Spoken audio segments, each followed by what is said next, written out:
Eh bien, Shabbat Shalom à tous. Amen. Soyons dans la joie. Nous sommes donc le 2 novembre. Oh là là, comme le temps passe vite. Et j'ai deux messages consécutifs à relâcher.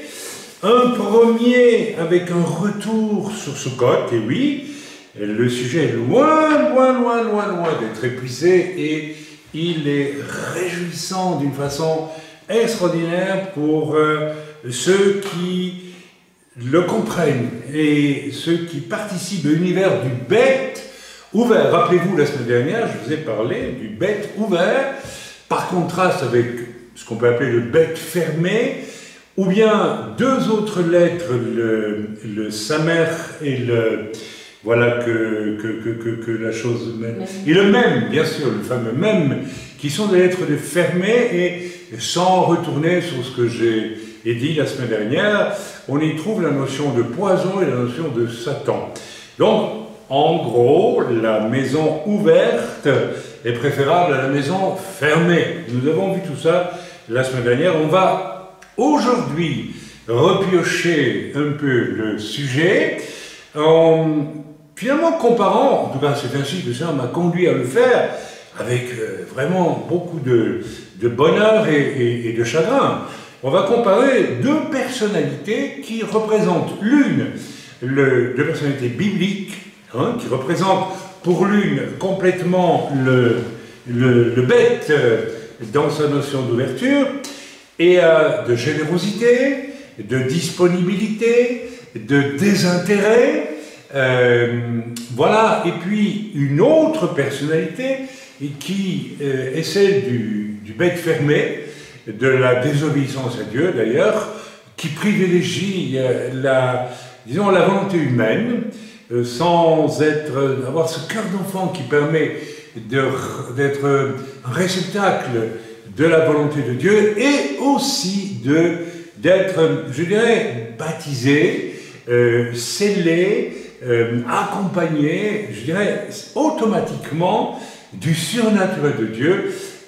Nous avons parlé la semaine dernière du Aleph, qui représente le divin dans son unité. Tous les Juifs connaissent ces prières qui disent « Shema Israël Adonai Eloheinu Adonai Echad ». Dieu est un. Alors, on ne va pas discuter ici sur la Trinité, l'unité, tout ça, c'est pas ça le sujet, c'est, on va dire, une unité morale, une espèce de perfection qui appartient à Dieu seul, et qui le représente notamment dans le Echad. Mais il y a beaucoup d'autres choses dans le Echad. Mais nous avons compris que le Echad, la semaine dernière, représente le Aleph, le Aleph, excusez-moi, représente le Dieu qui est en retrait et qui laisse l'humain aller de l'avant avec le bête, en quelque sorte. Et c'est une des choses que l'on peut dire concernant le Aleph et le bête. Il y en a beaucoup d'autres. On y verra peut-être lors d'un prochain message. Et nous avons vu aussi que ce Aleph, s'il représente un peu, puisque c'est une lettre qui ne se prononce pas, qui n'a pas de son, on l'appelle Aleph, mais vous ne pouvez pas la prononcer, il n'y a pas de son. Le bête, on peut le prononcer. Bereshit, n'est-ce pas? Le Resh, on peut le prononcer. Ruach HaKodesh. Le Dalet, on peut le prononcer. Ruach HaKodesh. Voilà, vous avez Kadoshim, vous avez le Det. Le Aleph n'a pas de son, et donc il représente ce divin qui se tient en retrait, et qui n'a pas de son, en quelque sorte, qui n'a pas de son dans le langage humain, mais dont nous voyons, pour celui qui vit dans la maison du bête ouvert, largement ouvert, eh bien, que le surnaturel de Dieu, du Dieu qui se cache, si vous voulez, d'une certaine façon, car on peut dire qui a vu Dieu, donc voilà, donc ce surnaturel va venir d'une manière gracieuse, puissante, extraordinaire, vraiment extraordinaire, sans limite, va venir, n'est-ce pas, appuyer l'action de celui qui vit dans la dimension bête.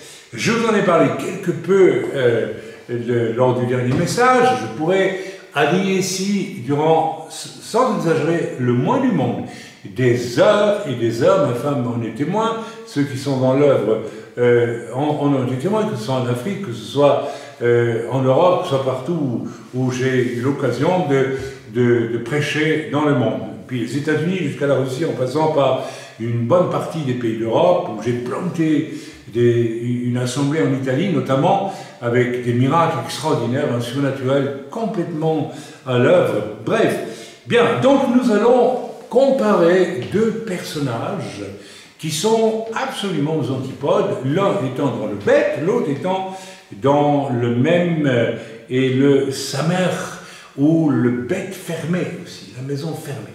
Alors ces deux personnages, ce sont David, le roi David, qui était un homme selon le cœur de Dieu, et nous allons voir que ce qui caractérise David, c'est qu'il a un cœur d'enfant. Mais au sens où Yeshua a dit, si vous ne devenez pas comme des enfants, vous ne pouvez pas rentrer dans le royaume de Dieu. On commence à aller sur la piste, le royaume de Dieu, c'est le surnaturel, mes amis. L'apôtre Paul dira, le royaume de Dieu ne consiste pas en paroles, si j'ai bonne mémoire, j'ai pas, oui, c'est ça, mais en démonstration de puissance, c'est-à-dire la puissance de Dieu, la vraie, pas la fausse, qui s'est répandue aujourd'hui un peu partout, vient attester que le serviteur ou le croyant qui avance à la dimension bête, avance est absolument quelqu'un de la dimension bête. C'est important. Donc, nous allons voir David, et nous verrons bien sûr celui qui est en face de lui, tout le monde l'a compris, il s'agit de Saül, qui lui représente absolument l'inverse. Ok ? Bien, donc je l'ai rappelé ici, et je vais peut-être le rappeler rapidement, hein, je vais repartir dans les notes. C'est important, donc nous avons beaucoup parlé du Aleph et du Bet déjà, et d'une dimension de l'Aleph et du Bet, il y en a beaucoup d'autres, mais c'est bien de rappeler que le Samer est de même forme en hébreu le mot Sam. Le mot Sam qui désigne un poison, pas un poisson, c'est très bien un poisson, mais c'est un poison, le poison.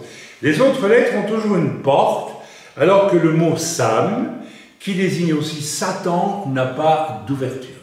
Donc, dans la dimension bête fermée, qui n'existe pas, mais qui devient Samer et même, vous avez la dimension d'un poison à l'intérieur, une maison fermée, il y a du poison. Rappelez-vous, déjà, je commençais à effleurer cette notion-là lorsque j'ai inauguré Sukkot, sous la Souka en Suisse, où c'était frappant pour moi parce que la Souka était construite dans le jardin de deux sœurs qui sont membres dans l'œuvre en Suisse, et nous étions à côté de leur maison. Et je vous ai déjà parlé de la maison ouverte sur le ciel et la maison fermée de l'humain. Il y a là quelque chose d'absolument extraordinaire, et vous allez voir qu'à un moment donné, je vais vous en parler dans le courant de ce message. En fait, Sukkot, je commence à comprendre pourquoi c'est ma fête préférée, parce que je crois que Sukkot, c'est la préfiguration d'une espèce de retour en Éden.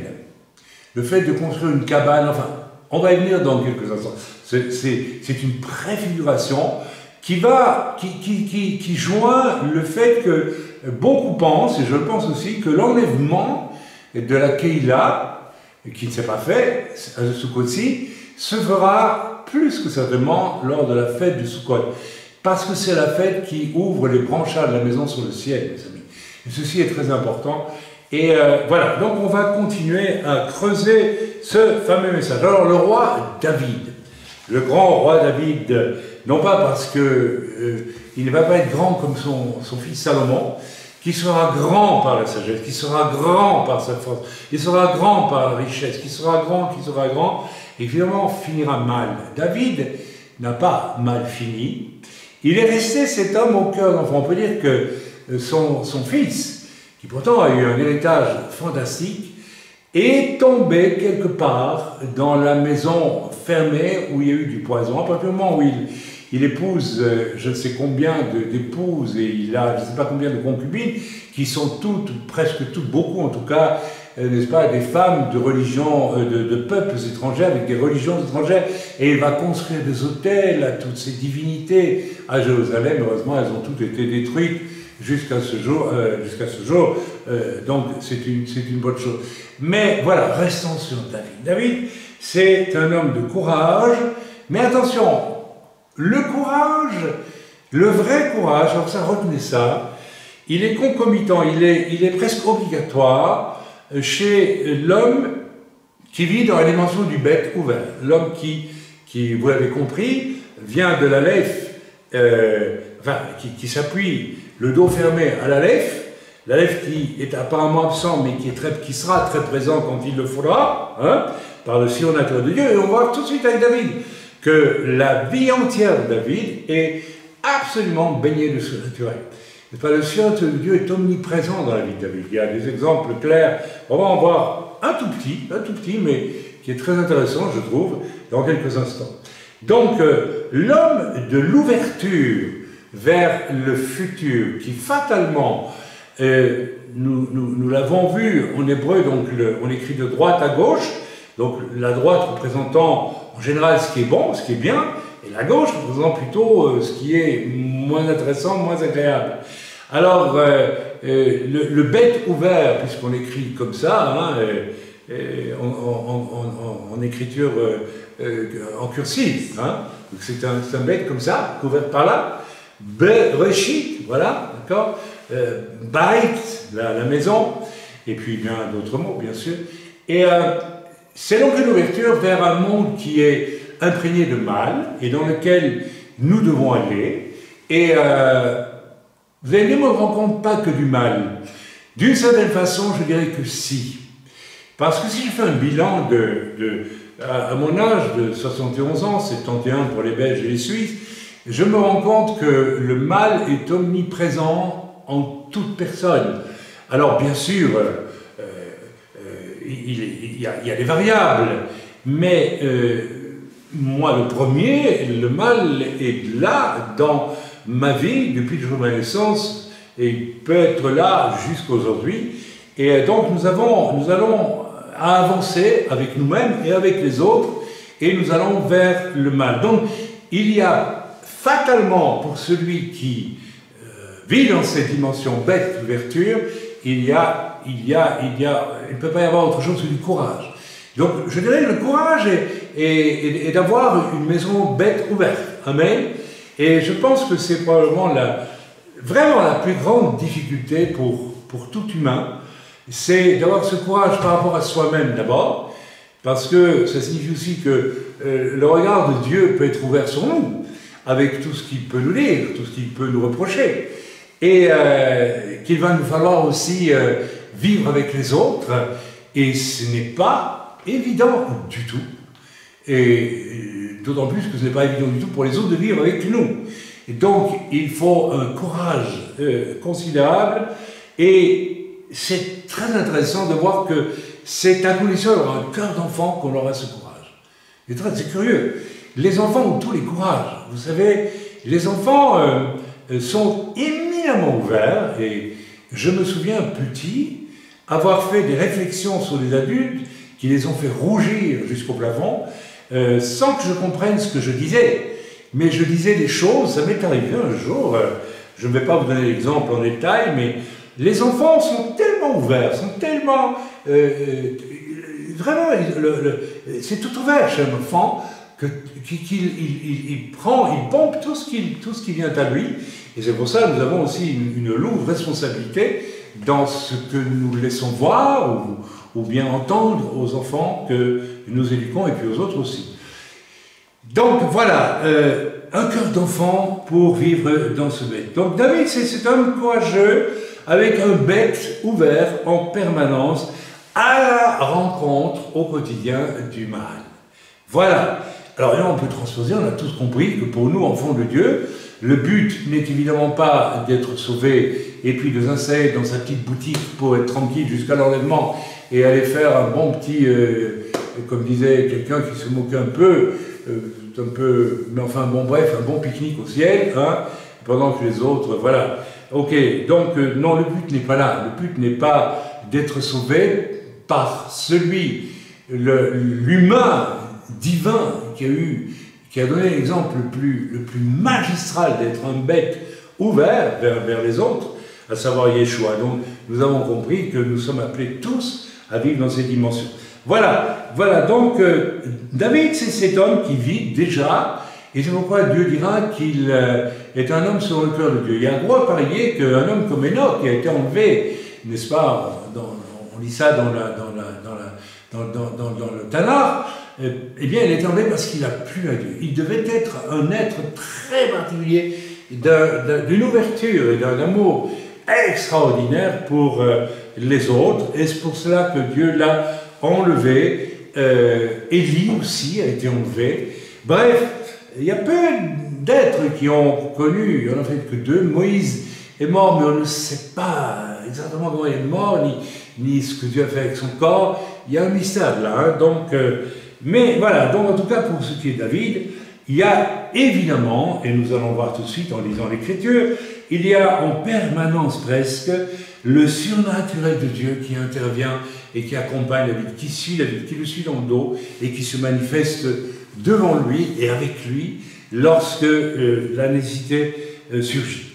L'évidence d'un Dieu vivant qui réside en Aleph, c'est une façon de parler ce que je dis, hein, ok, bien, va intervenir constamment. Regardez, nous prenons un exemple que j'aime beaucoup, parce que déjà, il démontre que le surnaturel, l'Aleph, et suit le roi David, n'est-ce pas, le suit dans ses activités, et lui garantit par le surnaturel des réponses qui renvoient toujours dans les cadres ceux qui s'opposent à lui par des choses naturelles, y compris la violence du roi Saül plus tard, et toutes sortes d'autres choses.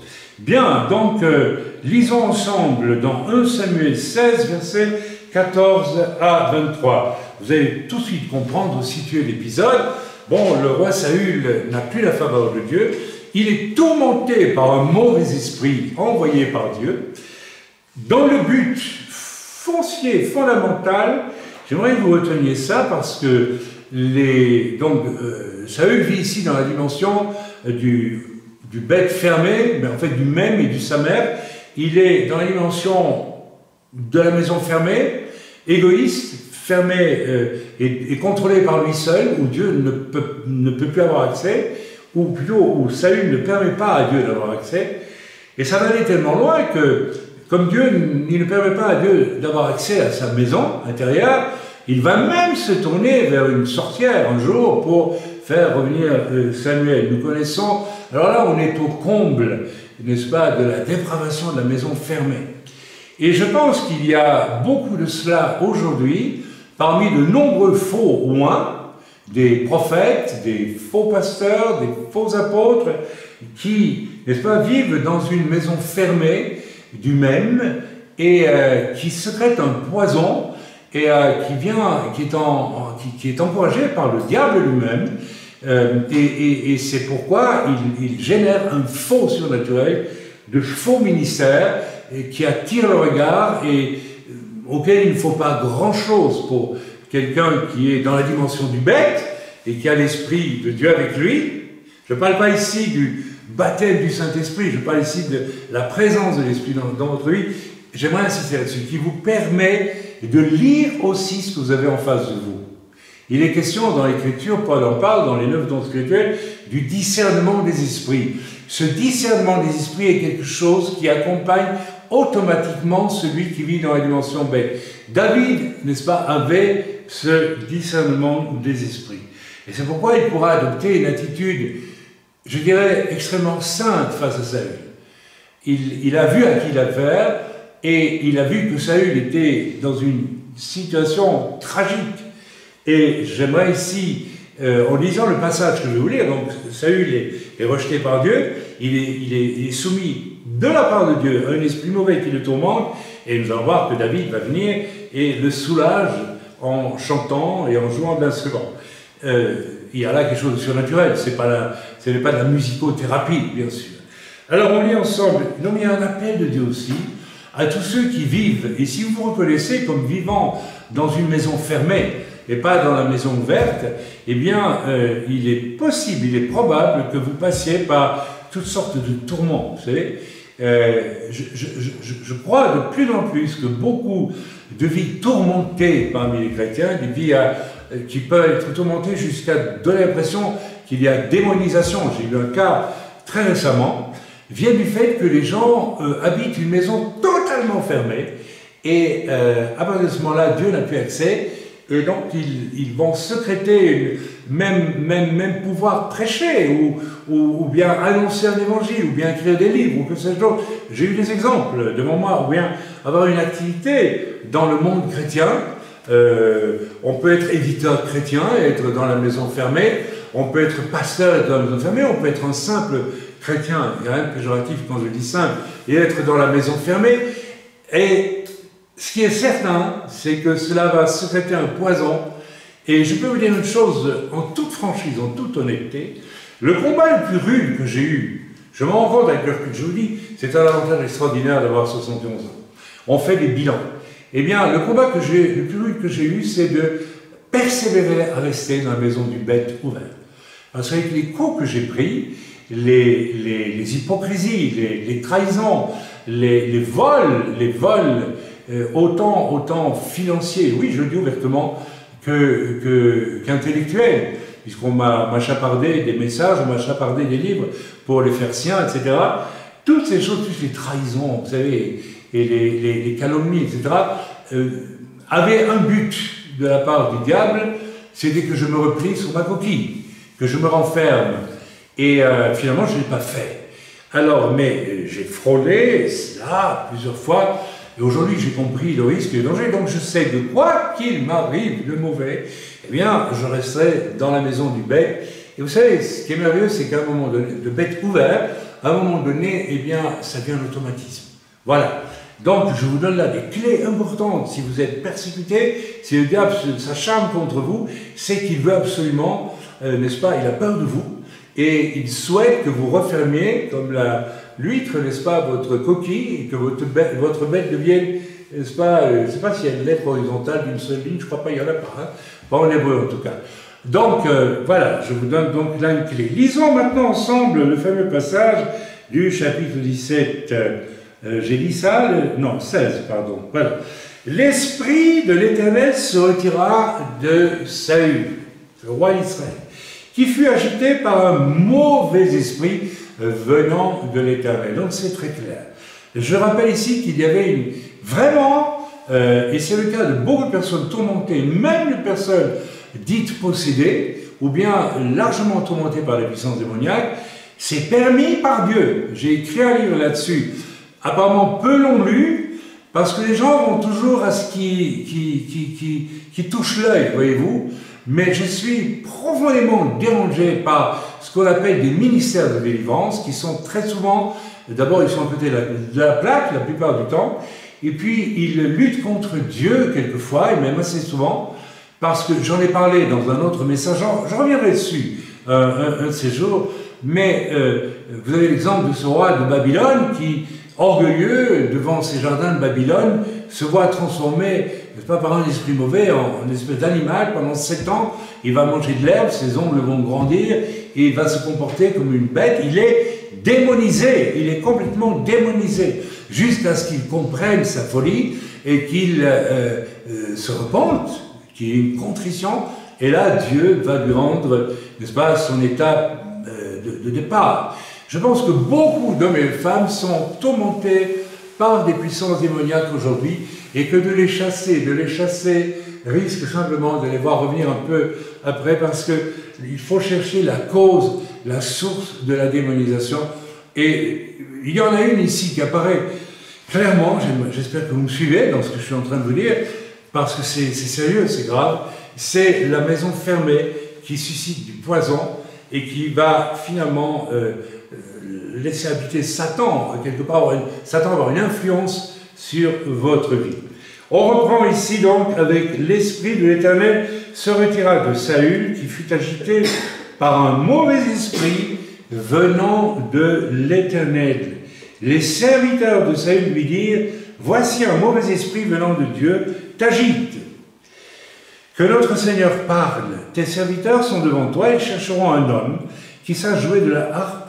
Et quand le mauvais esprit venant de Dieu sera sur toi, il jouera de sa main et tu seras soulagé.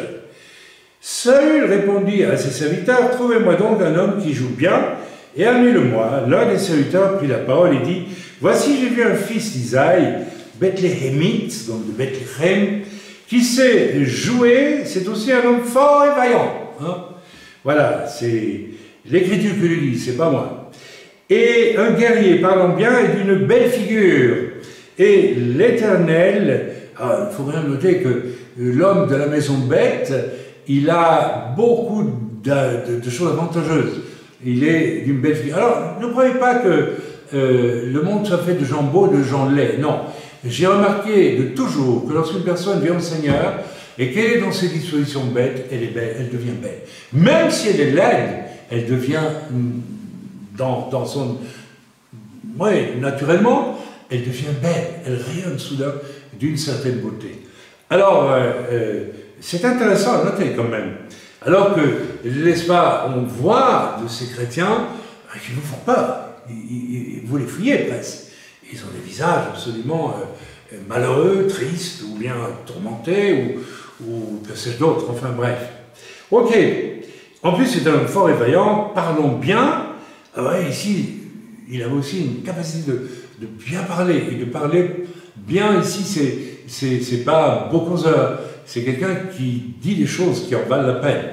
Donc il y a cette dimension de sagesse déjà chez David et d'esprit d'à propos. Et c'est une grande force. Voilà. Et l'Éternel est avec lui. Et l'Éternel est avec lui. Le Aleph l'accompagne dans tout ce qu'il fait. Amen. Saul envoya des messagers à Isaïe pour lui dire, envoie-moi, Isaïe c'est le père de David, envoie-moi David, ton fils, qui est avec les brebis. Isaïe prit un âne qui chargea de pain, d'une outre de vin et d'un chevreau, et il envoya ces choses à Saül par David son fils. David arriva auprès de Saül et se présenta devant lui. Il plut beaucoup à Saül, et il fut désigné pour porter ses armes. Saül fit dire à Isaïe, je te prie de laisser David à mon service, car il a trouvé grâce à mes yeux. Et lorsque le mauvais esprit venant de Dieu était sur Saül, David prenait la harpe et jouait de sa main. Saül respira alors plus à l'aise et se trouvait soulagé, et le mauvais esprit se retirait de lui.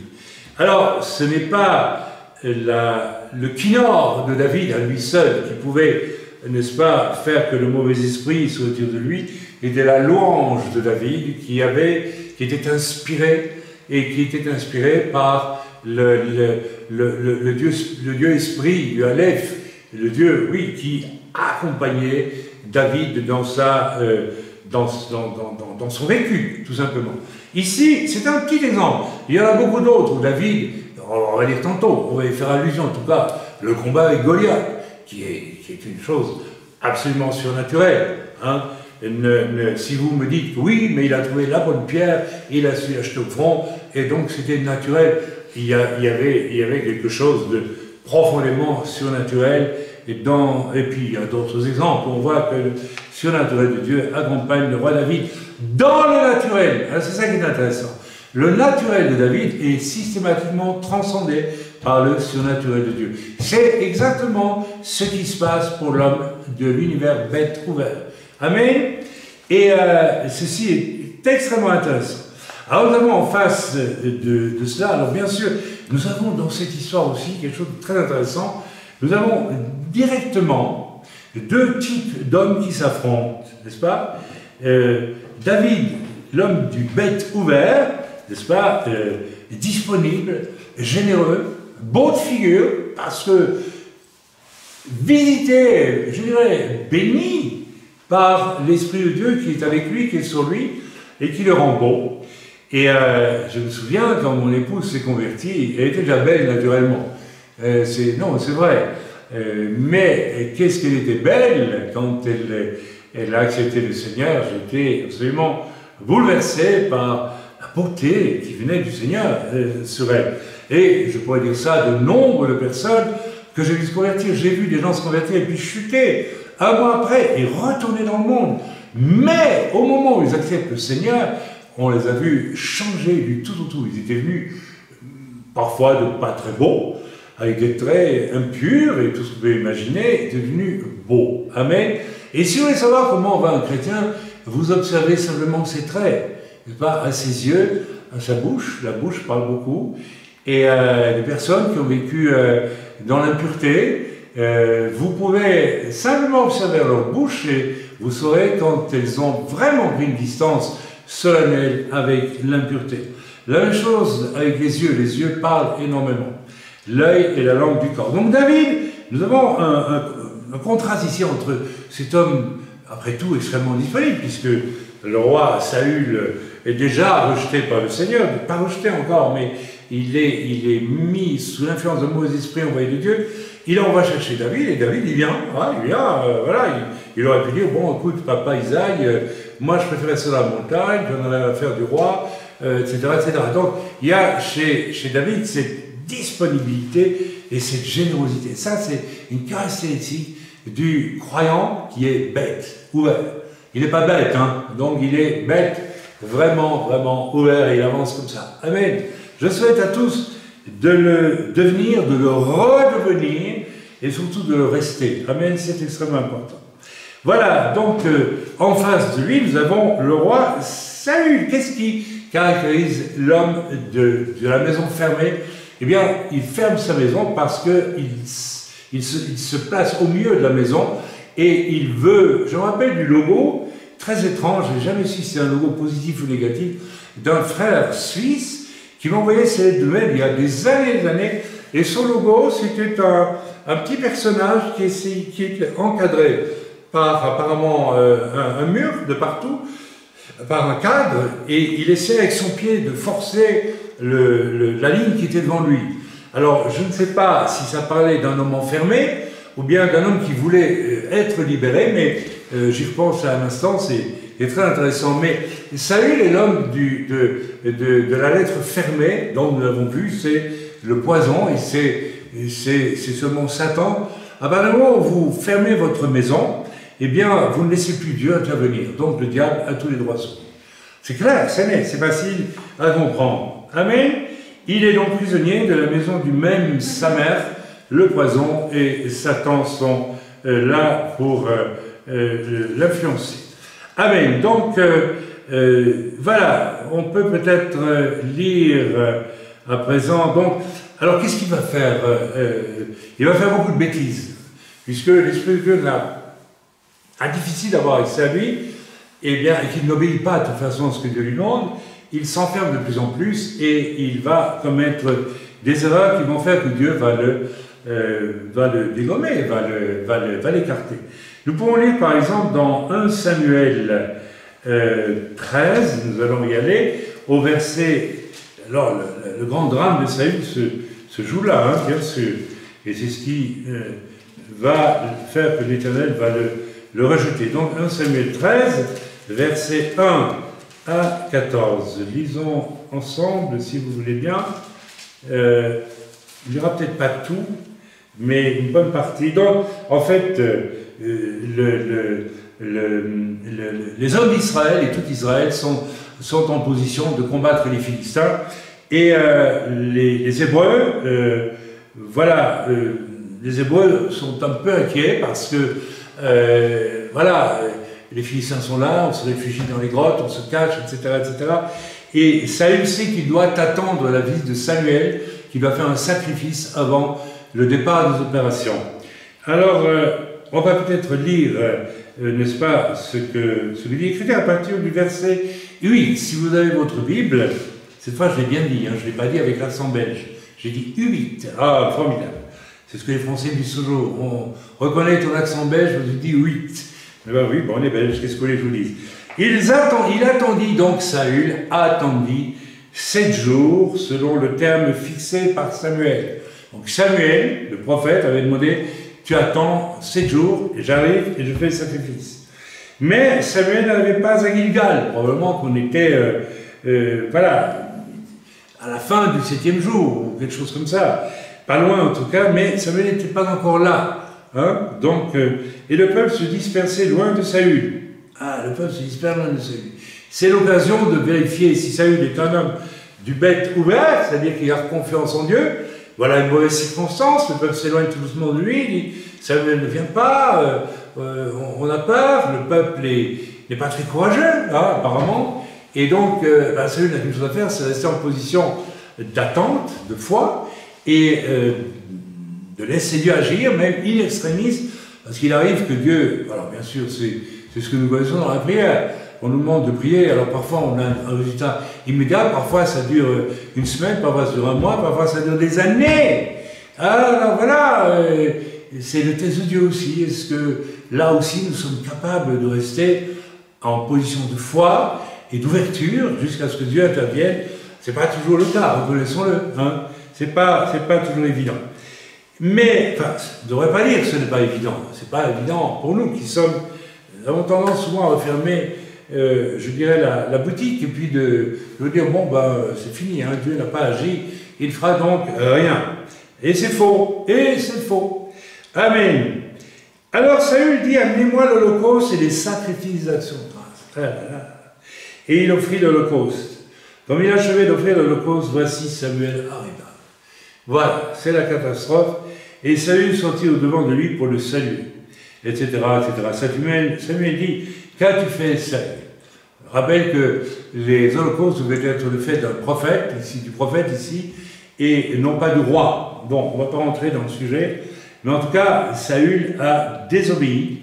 J'ai vu que le peuple, alors Saül répond, bien sûr, lorsque j'ai vu que le peuple se dispersait loin de moi, que tu n'arrivais pas au terme fixé, alors voyons, ça c'est typique, mais hyper typique de la personne qui ne reste pas en position ouverte et de foi avec Dieu, qui fait les mauvais choix ou qui pêche, et qui me dit mais c'est pas de ma faute, c'est à cause d'eux.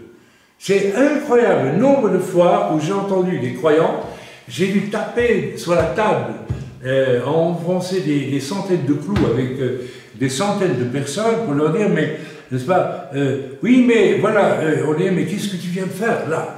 Oui mais je ne voulais pas le faire. Mais comment peux-tu dire que tu ne voulais pas le faire puisque tu l'as fait? Oui, c'était inconscient, c'était involontaire, ça m'a échappé. C'est incroyable, ce sont des mensonges.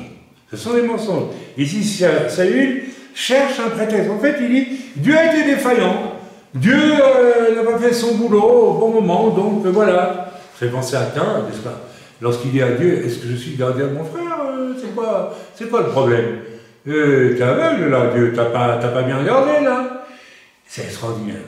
Et pourtant, on voit dans le cas de Cain à quel point Dieu va encore essayer, et encore essayer, et encore essayer de le ramener à la raison par la repentance. Et il ne se repentira pas. Retenez ces leçons-là, c'est très important. C'est tendance à toujours excuser vos défaillances ou trouver une explication. Oui, mais c'est à cause de ma santé, c'est à cause de je ne dors pas bien, c'est à cause de ceci, à cause de mes tracas, c'est à cause de ma femme, c'est à cause de mon fils, c'est à cause de mon pasteur, c'est à cause de ceci, à cause de cela, et à cause du diable, oh, ça je l'ai entendu. Mes amis, voilà, c'est surtout que vous avez failli quelque part et vous ne voulez pas le reconnaître. Amen. Je me suis dit, les Philistins vont descendre contre moi à Gilgal, et je n'ai pas imploré l'Éternel. C'est alors que je me suis fait violence, dit-il, et que je refais l'Holocauste. Voilà. Alors Samuel dit à Saül, tu as agi en insensé, tu n'as pas observé le commandement que l'Éternel, ton Dieu, t'avait ordonné. L'Éternel aurait affermi pour toujours ton règne, et maintenant ton règne sur Israël, et maintenant ton règne ne durera point. Vous vous rendez compte de la gravité de la chose? Une vie entière d'homme qui est loin s'arrête là. Le surnaturel de Dieu ne sera plus jamais à sa disposition pour lui donner du succès. Et finalement, il finira mal. Crucifié sur les remparts de Beth-Shan, en Israël. J'ai vu l'endroit, la ville existe toujours. Ce sont des ruines qui ont été fouillées. Amen. C'est fini pour lui. Alors c'est quand même dramatique. Et ça vaut d'y réfléchir. Ça vaut d'y réfléchir d'autant plus que le moyen d'échapper à un tel destin est très simple. Il faut rester avec un cœur d'enfant. Et même si tout semble... Et lisez l'histoire de David. Combien de fois il a été au bord de la destruction complète. Et même son propre fils va monter un complot contre lui pour le destituer comme moi, Absalom. Et finalement, David va rester avec ce cœur d'enfant, confiant en Dieu. Il va quitter Jérusalem pour, je crois, éviter un conflit sanglant avec son fils dans la ville. c'est un homme d'enfant au cœur pur qui agit ainsi. Mais finalement, c'est Absalom qui va finir tué, pris dans un mûrier, les cheveux pris dans un mûrier, n'est-ce pas? Et ce n'est pas David.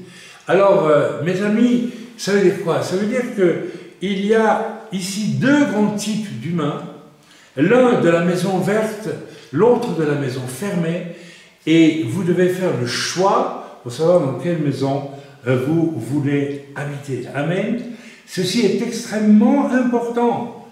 Extrêmement important. Alors, cette capacité à, n'est-ce pas, faire à la place d'un autre, de Samuel ici, n'est-ce pas, un sacrifice qui revenait à Samuel de faire, c'est extrêmement grave aussi. Et je vous le répète, 71 ans, 71 pour les Belges et les Suisses, je fais un bilan incroyable ces derniers temps de tout ce que j'ai croisé, tout ce que j'ai vécu, et j'en ai des frissons, mes amis, parce que ce que Saül a fait là, je l'ai vu faire, et pas qu'un peu. Je vous donne deux exemples, sans citer de nom, ça ne sert jamais à rien, mais des serviteurs de Dieu. Je vais parler il y a quelque temps d'un homme de Dieu très connu dans son pays, un homme âgé, qui va d'ailleurs mourir à peu près 1 mois et demi, 2 mois après sa forfaiture, parce qu'il va commettre un forfait, n'est-ce pas, qui m'a reçu chez lui, ayant lu mon livre Echad, mon livre Bénédiction des Pères, qui m'a payé l'hôtel, qui m'a offert un repas, qui m'a dit vous avez écrit avec Echad ce que je rêvais d'écrire toute ma vie, mais je n'y suis pas parvenu, et puis qui, recevant des courriers de 2 femmes qui me haïssaient, sans raison, mais je passe sur les raisons, ce n'est pas important, eh bien, va prendre peur, va se retirer de moi, et dans un premier temps, j'ai cru qu'il avait simplement eu peur, mais lorsque j'ai découvert que peu de temps après, il va se présenter, parce qu'il est connu cet homme, dans une rencontre de pasteurs, de 300 à 400 pasteurs, et qu'il va prêcher de A à Z tout mon message du livre Echad, quelque chose d'autre m'est venu à l'esprit. Non seulement il n'a pas voulu gérer ces lettres calomnieuses de 2 femmes répréhensibles, et il y avait tout en main pour que l'on puisse se rendre compte qu'on avait affaire à des personnes mauvaises et dangereuses, vraiment mauvaises et dangereuses, et menteuses et hypocrites. Mais quelque part, j'en ai tiré la conclusion que peut-être ça l'arrangeait bien. Comme ça, il a pu se saisir du message en disant ce message-là, il faut absolument le diffuser et le diffuser lui-même. Vous savez, je me demande dans quelle mesure Saül n'était pas un peu content de pouvoir faire le sacrifice à la place de Samuel. Vous allez me dire, mais enfin, vous soupçonnez mal. Non, mes amis, je pense que lorsque des hommes comme Saül et cet homme dont je viens de vous parler sont des hommes enfermés d'une certaine façon dans la maison de leur réputation égoïste, eh bien, tous les poisons peuvent être diffusés et le diable finit par faire une œuvre extrêmement dangereuse. Pourquoi, dans le cas de ce message Echad, ça a-t-il été dangereux? Bien, tout simplement parce que cet homme s'était engagé à faire connaître très largement, il connaissait beaucoup de monde, mon message pour que je vienne le prêcher. Il avait une certaine autorité dans les milieux évangéliques, et il ne l'a donc pas fait. Lui, il l'a prêché une fois devant des pasteurs qui n'étaient pas capables de le reproduire dans leur église. Il fallait que cet homme vienne dans leur église plus tard pour prêcher ce message. Et il n'a pas pu le faire parce qu'il est mort très peu de temps après. Donc cet homme s'est saisi de quelque chose qui ne lui appartenait pas, et il a bloqué tout un message.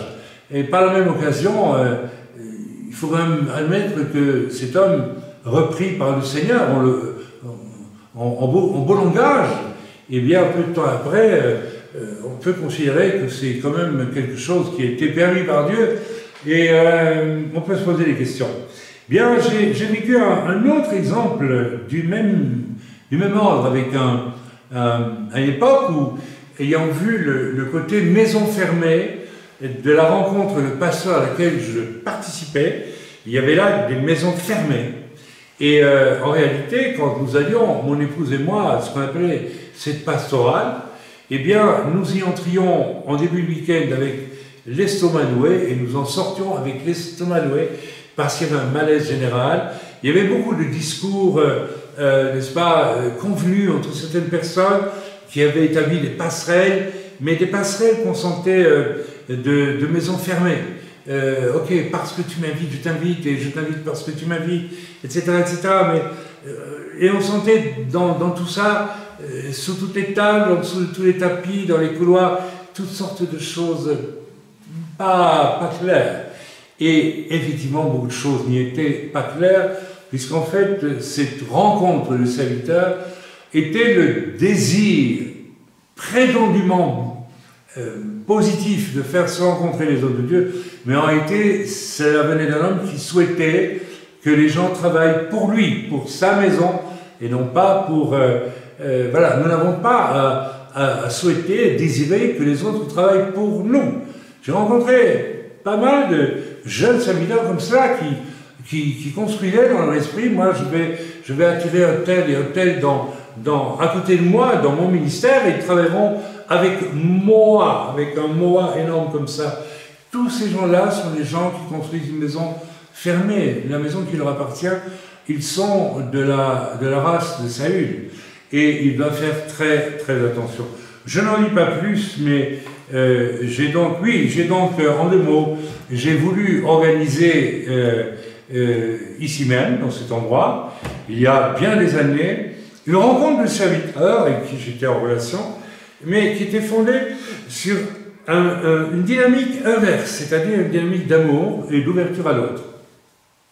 Alors qu'est-ce qu'on faisait? J'avais proposé plutôt, ne décidez pas, mais que l'on s'efforce de ne pas se battre pour parler de nos ministères, ce qui amène tout de suite à l'esprit de hiérarchie implicite. Celui-là est plus grand que celui-là, celui-là est plus... Ouais, ça va très vite. Je me rappelle, il y avait 2 prophètes qui venaient à cette rencontre, et là, je me rappelle de l'un très obséquieux, très maniéré, disant à un autre, oui, tu es plus grand que moi, qui n'en pensait probablement pas un mot. Ces notions sont tellement ridicules. Il n'y a pas de prophète plus grand que d'autres prophètes. Jésus a juste dit que Jean-Baptiste était le plus grand d'entre eux. Mais il faut savoir pourquoi il était le plus grand d'entre eux. Et c'est certainement pas parce qu'il prophétisait, c'est pour une autre raison. Bien, il est prophète de façon magistrale en introduisant Yeshua, tout simplement. Donc, j'avais proposé une dynamique qui écarte ce danger, n'est-ce pas? Et j'avais dit, nous réunissons pour nous mettre au service des autres. Et comment on se met au service des autres? Bien, on accueille des jeunes ministères ou des personnes blessées et qui ont un appel, et on leur demande de vider leur sac. Et comptant sur l'Esprit de Dieu, ensuite nous les réconfortions, nous les encourageons, et nous les conseillons, et puis nous prions pour ces personnes et nous prophétisions sur elles. C'était un retour à ce qui se passait finalement spontanément à l'église d'Antioche, où l'on recevait les autres non pas dans un esprit de concurrence. Paul n'était pas reçu comme un concurrent des prophètes d'Antioche ou des docteurs d'Antioche, il était reçu comme un frère. Et cette dimension d'être reçu comme un frère, eh bien je suis obligé de vous le dire, et j'ai le droit de vous le dire, et je vous le dis, elle est quasiment absente dans tout le relationnel évangélique que j'ai rencontré. Ou alors il est joué, ce relationnel, mais il n'est pas vraiment vécu du plus profond du cœur, en permanence. Ceci est extrêmement grave. Alors, un de ces prophètes qui était parmi nous a joué le jeu, et jusqu'au moment où il a compris que ça allait devenir quelque chose de bien, de formidable, qui allait amener d'autres et d'autres dans une dynamique où ils étaient respectés et aimés, et non pas vus comme des sujets à apporter à mon ministère ou à leur ministère. Nous étions quelques-uns à la base de ce travail. Eh bien, du jour au lendemain, ce prophète a choisi un prétexte mensonger et a décidé de rompre ses relations avec moi. Et puis soudain, j'ai remarqué qu'ailleurs, il a reconstruit quelque chose qui ressemblait à ce que nous faisions, sauf qu'il en était le patron, bien sûr. Donc j'ai compris que cet homme était venu, non pas pour vivre dans cette dimension du don de soi aux autres, mais il avait compris qu'il y avait là quelque chose qu'on pouvait reproduire, et ailleurs pour toi. C'est absolument saisissant de voir, n'est-ce pas, combien de serviteurs de Dieu, n'est-ce pas, qui sont enfermés dans la maison du bête fermé, j'appelle ainsi, ou du même ou de sa mère, sont toujours aux aguets pour voir ce que les autres font pour éventuellement le reproduire. C'est la pire des choses à faire qu'il ne faut jamais faire. Amen. Quand Paul dit « Soyez mes imitateurs », il parle de la sanctification, il parle de sa doctrine. Ok? Là, on va être les imitateurs de Paul. Mais je me rappelle de l'époque où Yom Kishore venait en France. Et chaque année, des amis pasteurs me disaient « Alors, tu viens ?» Je disais « Non, parce que j'ai prié et Dieu m'a dit de ne pas y aller. » J'ai rien contre Yom Kishore, mais ce n'est pas ma place. Donc, je restais là où j'étais et je m'occupais du troupeau que Dieu m'avait confié. Aujourd'hui, j'ai compris parce que Yom Kishore, tout le monde a voulu faire du Yom Kishore à l'époque en France et personne n'a fait ce que Yom Kishore a fait. Voilà, donc attention à la maison du même fermé, elle a beaucoup d'aspects. Cette confrontation entre l'univers de l'échec sans Dieu et de l'intervention surnaturelle de Dieu, pour celui qui reste ouverture avec un cœur d'enfant, n'est-ce pas, nous l'avons avec le célèbre événement du combat de David avec Goliath. C'est vraiment, c'est emblématique cette histoire. Vous avez carrément, on le représente souvent comme ça, hein, David, on le représente petit, blond, beau, presque un ado, hein, un berger, pas très grand, n'est-ce pas, roux de cheveux, ou blond, plutôt roux, blond, et puis pas très grand, et puis qui ne compte que sur Dieu finalement, hein, qui a un cœur d'enfant qui compte que sur Dieu, et qui va contre cette espèce de brute épaisse qui représente l'extrême opposé, c'est-à-dire tous les moyens réunis de la maison fermée où, n'est-ce pas, je vais imposer ma volonté. Je dirais Goliath, ça peut être un type parfois de serviteur de Dieu tyrannique, hein, qui a accumulé tous les... Et vous savez, David va se trouver, on va en parler dans quelques instants, ensuite en confrontation perpétuelle avec Saül, qui est aussi un type au fond de Goliath spirituel, hein, bardé de son armure, bardé de sa force. Bon, je n'en dis pas plus, vous avez compris, n'est-ce pas? Voilà, Saül va proposer même son armure à David, et David va dire, écoute, c'est trop long pour moi je ne suis pas habitué à fonctionner avec ça. Ici, l'armure, c'est l'image de tous les moyens. Vous savez, moi j'ai connu des hommes de Dieu, un homme de Dieu en particulier, n'est-ce pas, qui avait une armure terrible. Quand vous le rencontriez, vous saviez, vous ne pouvez pas en placer une. Vous ne pouviez absolument pas... vous étiez un champignon. Vous étiez un brin d'herbe sous ses pieds. C'est absolument... Et puis attention, tout ça avec le discours de là, voilà, moi j'ai une vision et je peux entraîner toute la nation évangélique derrière moi, etc., etc., etc. Une armure très lourde. Et cet homme, d'ailleurs, m'a fait beaucoup de temps. Il a été un Saül contre moi, je le dis ouvertement, et il y a perdu la vie aussi. Amen. Alors, ici, nous avons l'image de toutes les forces du religieux qui sont issues d'une maison fermée d'hommes, même sa mère, et qui n'appartiennent absolument pas à la maison ouverte de Dieu, n'est-ce pas, avec la maison du bête. Alors, Saül est un de ceux-là. David, un très jeune homme, presque un ado, on dirait, hein, va à la rencontre de Goliath. Alors ici, bien sûr, je viens de le dire, Goliath, c'est l'image du mal à son apogée, hein, et le mal qui est suscité par des gens d'une maison fermée. Amen. On pourrait détailler tout ça, mais vous avez compris l'essentiel. Je vous rappelle que le bête ouvert, c'est nous, qui sommes en marche vers le mal.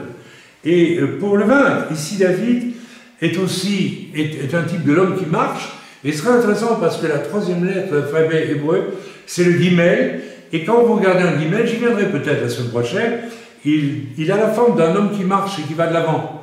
Vous avez le Aleph, le Dieu qui se tient en retrait, vous avez le bête, l'ouverture, et donc nous avançons, et le guimel a la forme d'un homme qui marche et qui va de l'avant. C'est très intéressant, on y viendra. Donc ici, David est un homme du bête ouvert et qui confronte le mal de façon à son apogée. Goliath, c'est un monstre, c'est une image du diable, bien sûr. Et en cela, David devient aussi un type du Mashiach. Parce que, et David, tout au long de son histoire, va être un type du Mashiach. Là, il est né à Bethléem, c'est pas un hasard, etc., etc. Parce que le Mashiach étant bien sûr Yeshua Mashiach, qui lui est vraiment l'être de la maison du bête ouverte, qui va marcher en ouverture sans jamais, et qui va venir même par se donner, n'est-ce pas, se donner même pour la mort, de manière à nous sauver tous. Et c'est l'image du bête dans sa fonction absolue de victoire. Amen. David va vaincre Goliath avec une seule pierre. Ça, c'est évidemment déjà d'origine surnaturelle. Vous avez compris le sens profond de ce message. Il y a un résultat, c'est qu'à partir de là, David, et ça c'est très intéressant, vous pouvez le voir dans la Bible, vont être de plus en plus en conflit. Il y a donc, et ça j'aimerais bien le dire ici, c'est important, si nous devons comprendre, si nous sommes des hommes avec un cœur d'enfant, qui servons le Seigneur dans un esprit bête, d'ouverture, nous allons rencontrer des hommes qui appartiennent au monde de Saül, au monde du Samer et du Même. Et j'en ai rencontré. Et il faut savoir que c'est très dangereux que de les confronter et de les rencontrer. Ne faut-il pas les rencontrer et faut-il les fuir? Vous savez, lorsque je suis rentré dans le ministère, je suis rentré justement avec un homme au cœur bête, très ouvert, et donc sans aucun calcul. Oui, mais je dois faire attention quand je vais rencontrer. Il faut faire l'expérience du mal pour avoir l'expérience du mal. Et je crois que vous ne pourrez pas éviter, si vous êtes vraiment ouvert, généreux, courageux, ouvert, vous allez de l'avant, vous allez rencontrer sur votre route des gens qui ne vont pas vous aimer du tout. Des gens qui ne vont pas vous aimer du tout parce qu'ils vont voir en vous une liberté qu'ils n'ont pas. Ils vont voir en vous quelqu'un qui construit par l'Esprit de Dieu et pas par l'esprit d'une maison fermée. Et cet homme dont je vous parlais il y a quelques instants a dit un jour, au public, en parlant de moi, je vais le casser. Il est mort une année après. Frères et sœurs, cet homme était un homme de Dieu, il y avait vraiment une onction de valeur sur sa vie, et certains de ses messages sont restés des messages, mais il mêlait à son appel, il y avait en lui de l'ouverture bête, mais il y avait aussi de l'ambition personnelle, humaine, de construire quelque chose qui enfermait les autres dans sa maison à lui. Ça l'a détruit, ça l'a malheureusement, ça a finalement hypothéqué son appel. Amen. Donc vous rencontrerez des Saül qui viendront par jalousie détruire, si possible, votre travail. Il faut vous y attendre et il faut passer le cap. Il faut passer le cap. David l'a fait, nous pouvons faire.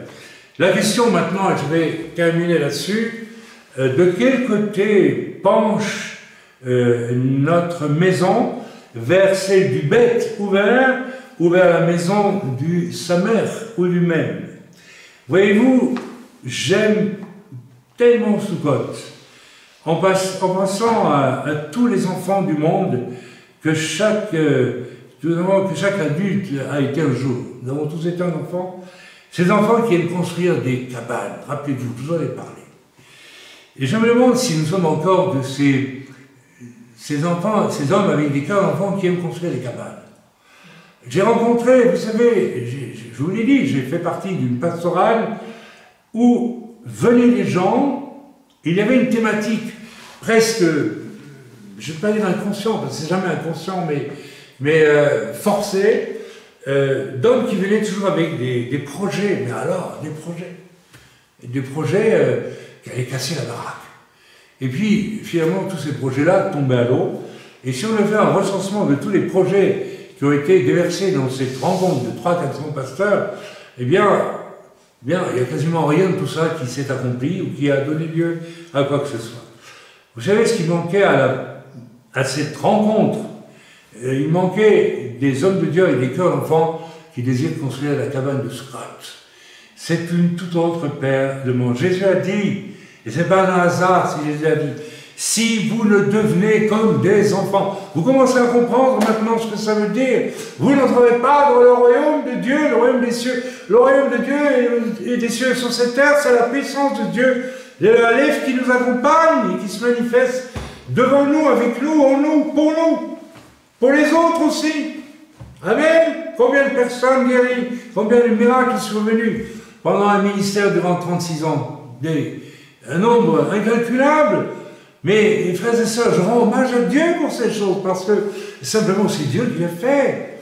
Et Dieu cherche aujourd'hui des hommes qui arrêtent de vouloir construire leur petite boutique religieuse.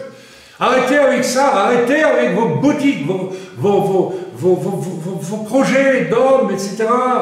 J'ai tout entendu dans ce domaine. On va faire une église plutôt genre théâtre qui fait ceci. C'est dans l'esprit du temps, les centres culturels, on va faire une église. Mais arrêtez avec tout cela. Arrêtez. Allez dans la rue avec un cœur ouvert. Il y a des gens, n'est-ce pas, il y a des sans domicile fixe qui attendent que ça pour que vous veniez les évangéliser. Amen. Je pense que Sukkot est aussi la fête qui nous invite à la restauration de ce qui se vivait en Éden.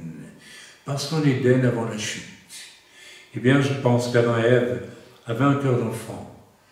Et, n'est-ce pas, cela donnait, du fait du surnaturel omniprésent, cela donnait au naturel d'Adam et Ève un éclat très particulier, juste avant la chute. Au fond, c'est un peu cela que le Seigneur veut ramener dans notre vie. Le Seigneur veut ramener, n'est-ce pas, un éclat surnaturel dans notre naturel. Je vais m'arrêter là. C'est pourquoi aussi je crois que, profondément, que c'est à Sukkot que l'Église, probablement, va être enlevée un jour, parce qu'en fin de compte, nous allons crever le plafond, puisqu'il n'y en a pas dans la cabane, et nous allons monter à la rencontre du Seigneur. Voilà, j'ai voulu vous dire, voilà, vous avez à présent la clé pour savoir si un jour prochain, l'année prochaine, l'année après, je ne sais pas, vous serez ou non enlevé. Ou vous êtes dans la maison du bête, vous êtes dans la maison de David, avec un cœur d'enfant, et vous serez enlevé. Vous serez enlevé, même si vous n'êtes pas parfait, vous serez enlevé. Ou vous êtes dans la maison de Saül, la maison du poison, la maison du diable, et j'insiste là-dessus. Il faut vraiment réfléchir au fait que toute maison fermée, toute construction religieuse, de n'importe quelle espèce, dénominationnelle ou autre, si le but est de construire une maison fermée, eh bien, le poison est présent et le diable est présent. Ça vous choque, je sais, ça va choquer beaucoup de monde, mais je tiens à le dire parce que c'est important. C'est très, très, très important. Après tout, la parole de Dieu est là et elle nous le montre. Amen. Voilà, soyez bénis dans le nom de Jésus. Je vous rappelle juste une chose, c'est que le plus grand des hommes, le plus grand des Yeshua, qui était Dieu aussi, eh bien, et qui a vécu toute sa vie comme un bête ouvert, n'a jamais établi le départ d'une religion. Aucune. Vous avez remarqué ça? Aucune religion.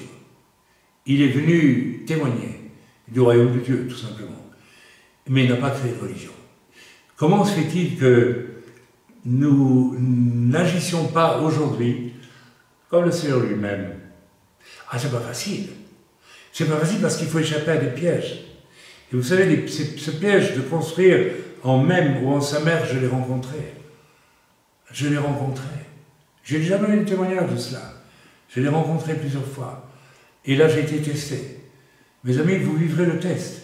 Le test du succès donné par les hommes, peut-être que c'est ce que vous recherchez, et c'est ce que beaucoup recherchent aujourd'hui.